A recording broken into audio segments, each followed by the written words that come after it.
Hello mga idol! May i-share ako sa inyo. Sana makatulong. Tulad kong baguhan pa lang na content creator. Itong ating mga notification na dumadating. Huwag po nating babaliwalain. Check po natin at basahin. Tingnan nyo ito.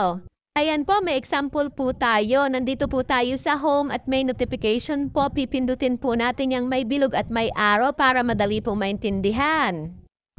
Ayan, napindot na nga po natin. Nakikita nyo po, merong flag at meron siyang bilog na orange.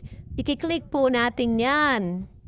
At yan, i-open na po natin. Ayan po, may nakalagay na activity round out. Invite friends to follow Marjorie Daily Vlog in Japan. Siya po yung in-example ko dyan. Click na nga po natin. Ayan po, may nakalagay sa taas na invite friends, select all. Matutulungan na natin ang ating mga friends at followers.